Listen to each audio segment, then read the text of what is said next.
अस्सलामु अलैकुम। प्यारे भाइयों दोस्तों, कैसे हो? खैरियत है? उम्मीद है आप ठीक होंगे। कल जो सुप्रीम कोर्ट का फ़ैसला आया था, आज 20 जून है, तो उसमें हमने बहुत खुशी का इज़हार किया, बड़े हमने नारे लगाए और बहुत हमें अच्छा लगा और अभी तक उसकी खुशी महसूस हो रही है। तो दोस्तों, आज मैं उस हवाले से थोड़ी सी आपसे बात करना ये चाह रहा हूँ कि इसका केस नवाज़ शरीफ वाले केस के साथ कैसे मिलता था। एक इसके ऊपर बात करूँगा और फिर इस केस में भी जो थोड़ी बहुत गलतियाँ हैं हमारे हिसाब से, उसके ऊपर भी बात करते हैं।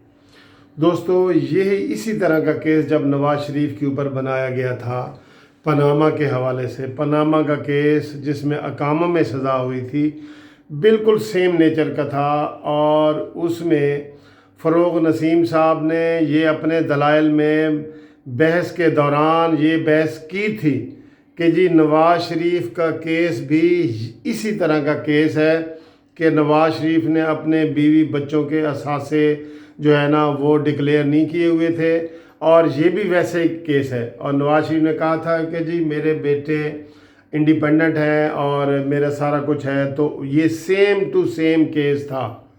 लेकिन उस वक़्त के चीफ जस्टिस, जिसका नाम भी मैं लेना पसंद नहीं करता, साकिब निसार, ले रहा हूँ मजबूरन नाम, उसने जनाब सारा ये ड्रामा किया और साजिश करने वालों के साथ मिलके एक चलते पाकिस्तान को, उभरते पाकिस्तान को, उठते हुए पाकिस्तान को बेड़ा गर्क करने में साकिब निसार का जो किरदार है ना, वो कभी अनफॉरगेटेबल है, वो हम नहीं भूल सकते। साकिब साहब, वो हम बिल्कुल नहीं भूल सकते जो आपने हमारे साथ ज़्यादती की है। तो उसी केस में नवाज़ शरीफ को के बेटे के साथ उसने जनाब तनख्वाह का ज़िक्र नहीं किया, फॉर्मल थी। कितना बोंगा, कितना यकीन करो, अदलिया की तारीख़ में सबसे घटिया तरीन फ़ैसला जो है वो साकिब निसार ने किया था, जिसमें उसने नवाज़ शरीफ साहब को नाअहल कर दिया था। ये बहुत बड़ा दाग है साकिब निसार, जो कब्र तक आपके साथ जाएगा और पूरी कौम आपको माफ़ नहीं करेगी। ये एक शख्स का केस नहीं था आपके पास, ये पूरे पाकिस्तान का केस था जो आपने डुबोया है, वो उसको हम माफ़ नहीं करेंगे। तो दोस्तों, ये सेम तरह का केस था जिसमें 10 रुकनी बेंच ने कहा कि नहीं, ये रेफरेंस गलत है, और उन्होंने जो है वो उनको क्लियर कर दिया, उसको फाइज ईसा को, और कहा कि नहीं जी ये उनकी बीवी का मसला है, ये इसमें नहीं आते। तो इसी तरह का केस था जिसमें नवाज़ शरीफ को ताहयात नाअहल किया। कितने अफसोस की बात है, इतनी सी बात थी, गो ज़रा सी बात पे वो पहचाने तो गए, वो है ना जी, इतना तो हुआ कुछ लोग पहचाने गए। गो ज़रा सी बात के बरसों के याराने गए, लेकिन इतना तो हुआ कुछ लोग पहचाने गए।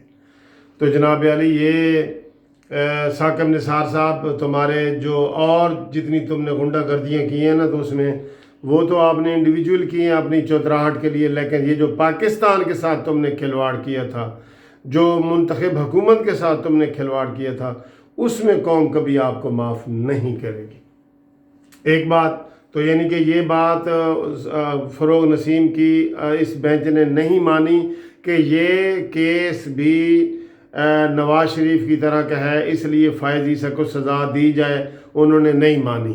ठीक है, तो इससे नवाज़ शरीफ साहब का भी केस वो क्लियर हो जाता है कि नवाज़ शरीफ का सज़ा गलत दी गई थी, और बिल्कुल गलत दी गई थी। अब इस हवाले से जो अवामी उमंगों के मुताबिक मैंने कहा था फ़ैसला, इसमें 2 चीज़ों में लोगों ने नाराज़गी का इजहार किया है। एक तो ये किया है कि ये FBR को सुप्रीम कोर्ट को केस भेजना नहीं बनता था। सुप्रीम कोर्ट ने क्यों भेजा भाई? खुद अगर कोई इदारा FBR अपने तौर पे कार्रवाई करता है, करे। सुप्रीम कोर्ट ने उनको क्यों पाबंद किया है कि जनाब 60 दिन के अंदर फैसला करो, 7 दिन के अंदर उसके घर में नोटिस जमा कराओ? ये किसको खुश करने के लिए उन्होंने किया है? اس لیے جو 3 ججوں کا اختلافی نوٹ ہے انہوں نے کہا ہے کہ یہ FBR کے معاملے کو نہ اس کے اوپر آرڈر نہ جاری کیا جائے، لیکن 7 ججوں نے کیا اور 3 ججوں نے کیا۔ ہم 3 ججوں کے ساتھ ہیں، یہ نہیں ہونا چاہیے تھا۔ ایک بات۔ اب جو دوسری بات لوگ یہ کہہ رہے ہیں کہ جس نے یہ ریفرنس دائر کیا ہے عمران خان نے اور یہ صدر پاکستان نے، فروغ نسیم نے، شہزاد اکبر نے، ان کو ویسے ہی چھوڑ دیا جائے، ان کے خلاف کوئی کارروائی نہ کی جائے۔